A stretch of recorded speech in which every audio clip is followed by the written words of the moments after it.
क्या बताएंगे भद्रकाली मंदिर का क्या इतिहास है? तो कितना पुराना ये मंदिर है? कहाँ से श्रद्धालु यहाँ मत्था टेकने? या देवी सर्वभूतेषु शक्तिरूपेण संस्थिता नमस्तस्यै नमस्तस्यै नमस्तस्यै नमो नमः। श्रद्धा, प्रेम और विश्वास का आध्यात्मिक केंद्र, हरियाणा का एकमात्र प्राचीन शक्तिपीठ श्री देवी को भद्रकाली मंदिर, जहाँ सौर कुरुक्षेत्र माँ सती के 52 शक्तिपीठों में शोभायमान है।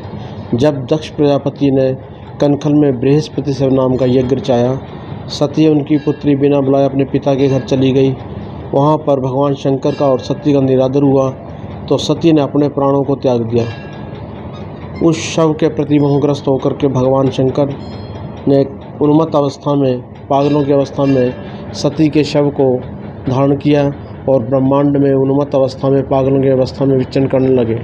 उनके इस मोह लीला को दूर करने के लिए भगवान विष्णु ने सुदर्शन चक्र से सती के शव को 52 हिस्सों में विभाजित किया। इस तरह कटकर जो अंग जहाँ जहाँ गिरे वे सभी शक्ति के अंग शक्तिपीठों के रूप में माने गए। और इस प्रकार श्री देवी कूप में माँ सती का दायां टखना गुल्फ विराजमान है। और यहाँ भगवान श्री कृष्ण और बलराम के मुंडन संस्कार हुए, ऐसी भी मान्यता है। और यहाँ पर महाभारत काल में युद्ध विजय कामना के लिए भगवान श्री कृष्ण ने पांडवों से पूजन करवाया और युद्ध विजय के पश्चात घोड़ा दान किया।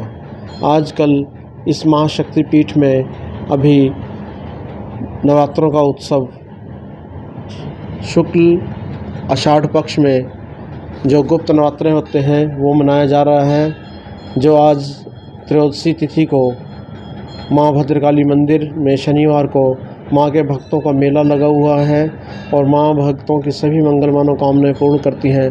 वैसे तो वर्ष में 4 नवरात्रे मनाए जाते हैं श्री देवी भागवत के अनुसार, जैसे चैत्र में जहाँ नव संवत का शुभारंभ होता है और इसी प्रकार आश्विन में प्रकट नवरात्रों के रूप में, शरदकालीन नवरात्रों के रूप में मनाए जाते हैं। और 2 आषाढ़ और माघ के नवरात्रे गुप्त नवरात्रों के रूप में मनाए जाते हैं। इसमें भक्त मनोवांछित फल प्राप्ति के लिए माँ से गुप्त रूप से पूजा पाठ करते हैं, मनोकामना करते हैं और माँ सभी भक्तों की मंगल मनोकामनाएं पूर्ण करती है।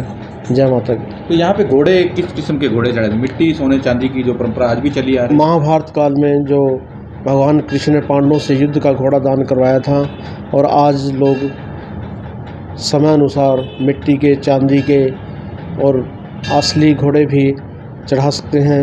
यहाँ पर किसी भी रूप में माँ को प्रतीक रूप में घोड़े अर्पित करने की प्रथा है। और इस पावन पवित्र शक्ति स्थल में माँ के इस पावन श्री देवी कूप में विशेष रूप से पूजा अर्चना करने से माँ भक्तों की मंगल मनोकामनाएं पूर्ण करती हैं। घोड़े चढ़ाने की क्या परंपरा है? इसके पीछे क्या लॉजिक, क्या रहस्य, क्या तथ्य है? घोड़े माँ के जो युद्ध विजय के लिए माँ के चरणों में दान किए थे, उसी प्रकार से आज लोग भक्त दान करते हैं।